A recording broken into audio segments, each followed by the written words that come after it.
Viewers, আমাদের উচিত ফরজ রোজার পাশাপাশি নফল রোজার অভ্যাসও গড়ে তোলা। শাওয়াল মাসের রোজার তো কথাই নেই।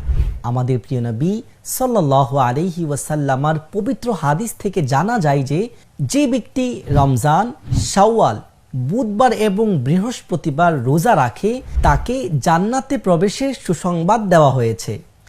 রমজানের পর শাওয়াল মাসে 6টি রোজা রয়েছে।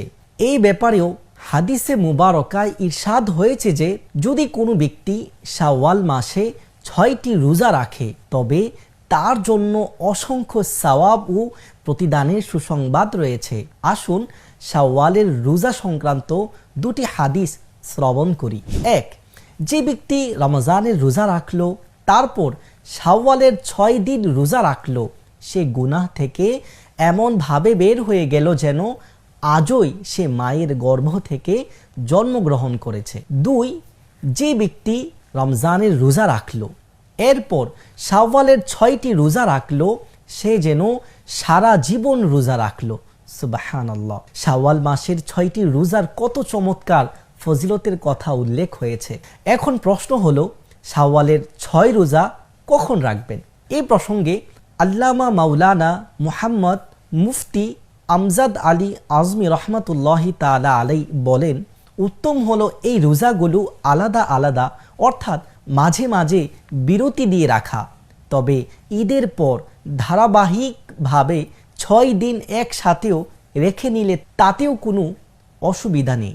আল্লামা মাওলানা মুফতি মুহাম্মদ খলিল খান কাদরি বরকাতি রহমাতুল্লাহ তাআলা আলাই বলেন, এই রোজাগুলো ঈদের পর এক নাগারে রাখলেও কোনো সমস্যা নেই।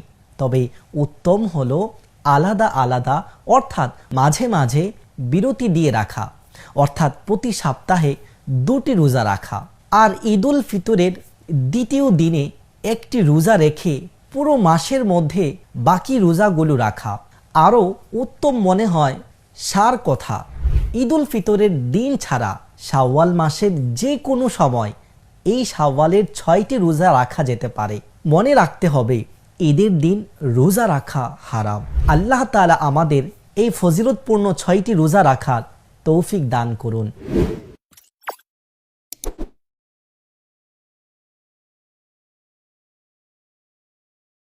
ভিউয়ার্স, আমাদের উচিত ফরজ রোজার পাশাপাশি নফল রোজার অভ্যাসও গড়ে তোলা। শাওয়াল মাসের রোজার তো কথাই নেই। আমাদের প্রিয় নবী সাল্লাল্লাহু আলাইহি ওয়াসাল্লামার পবিত্র হাদিস থেকে জানা যায় যে ব্যক্তি রমজান, শাওয়াল, বুধবার